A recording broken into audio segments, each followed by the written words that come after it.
আর কতদিন সাকিবের জন্য থাকবো। এখন তো নিজেরও চাহিদা আছে, বিয়ে তো করতেই হতো, তাই বিয়ে করে নিলাম।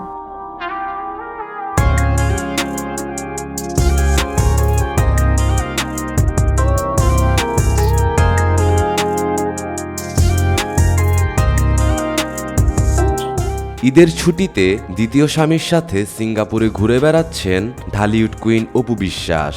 সে সময় অপুর ভিডিও করছিল তার দ্বিতীয় স্বামী। ক্যামেরা দেখেই অপু বিশ্বাস শাকিব খানকে একটা খোঁচা মেরে দিল, পাশাপাশি প্রশংসা করল দ্বিতীয় স্বামীর। আমি কিন্তু একটা স্ট্যাটাসও দিয়েছি যে আসলে সে আমার কতটা ভালো চায় সেটা আমি বলেছি যে আমার বাবা মার পরে এই একজন মানুষ, সে অবশ্যই আমার অনেক বেশি ওয়েল উইশার। আমি ভালো কিছু করি এগিয়ে যাই, এটা সে চায়। দ্বিতীয় স্বামীর সামনেই শাকিব খানকে নিয়ে যাচ্ছে তাই বললেন অপু বিশ্বাস। তিনি বলেন, শাকিব ভেবেছিল আমি দ্বিতীয় বিয়ে করতে পারবো না, কিন্তু যেখানে আমার ফ্যামিলির সাপোর্ট আছে সেখানে শাকিবের মতামতের কোনো মূল্যই আমার কাছে নেই। ঠিক ওইভাবেই আমার বোন ছিলেন আমার হয়ে, এবং পাশাপাশি আমাদের মিডিলম্যান যে উকিল বাবা থাকে, উনি মামুনুজ্জামান মামুন ভাই, উনি ছিলেন।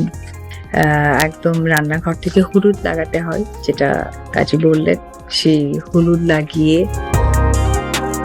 অপু বিশ্বাস আরও বলেন, আমি চাইলে দেশের মাটিতেই দ্বিতীয় বিয়েটা করতে পারতাম, কিন্তু ইচ্ছা ছিল দেশের বাইরে গিয়ে কাউকে বিয়ে করার, আর সেটাই হয়েছে।